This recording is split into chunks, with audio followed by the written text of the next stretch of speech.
Pakistani cricket team کے fast bowler محمد عامر کے حوالے سے بہت خبریں گردش کر رہی تھیں کہ محمد عامر پاکستان کرکٹ ٹیم میں کم بیک کرنے والے ہیں یا نہیں کرنے والے۔ اس کے ساتھ ساتھ پاکستان کرکٹ بورڈ کے چیئرمین رمیز راجہ کے حوالے سے بھی بڑی خبریں گردش کر رہے ہیں کہ وہ جانے والے ہیں اور ان کے بعد محمد عامر پاکستان ٹیم میں واپس آئیں گے۔ محمد عامر کا پاکستان ٹیم میں واپس آنے سے پہلے انٹرویو آ گیا۔ آج کی اس ویڈیو میں آپ کو مکمل ڈیٹیل دیتا ہوں، تو آج کی اس ویڈیو کو آپ نے کہیں پر بھی اسکپ نہیں کرنا، لیکن سب سے پہلے یاد رہے کہ جو معلومات مجھے ملی ہے اس کی تصدیق نہیں ہے۔ تو چلتے ہیں ویڈیو کی طرف۔ ویڈیو میں جانے سے پہلے گزارش ہے کہ آپ نے اگر ابھی تک ہمارے چینل کو سبسکرائب نہیں کیا تو ہمارے چینل کو سبسکرائب کر دیں، ساتھ ہی بیل کے آئیکن کو آل پر کر دیں۔ پاکستانی کرکٹ ٹیم کے فاسٹ بالر محمد عامر نے ایک پریس کانفرنس میں کہا ہے کہ مجھے پاکستانی کرکٹ ٹیم میں بہت آسانی سے جگہ مل سکتی ہے، لیکن ایک مسئلہ بنا ہوا ہے جس کی وجہ سے رمیز راجہ ابھی چیئرمین ہیں۔ جیسے رمیز راجہ چیئرمین سے ہٹیں گے مجھے بڑی آسانی سے پاکستان کرکٹ ٹیم میں جگہ مل سکتی ہے۔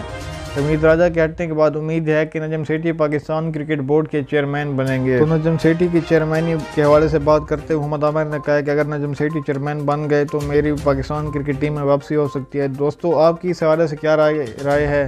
محمد عامر کی پاکستان کرکٹ ٹیم میں واپسی ہونی چاہیے یا نہیں؟ آپ نے کمنٹ بار میں ضرور بتانا ہے، میں آپ سب کے کمنٹ کا انتظار کروں گا۔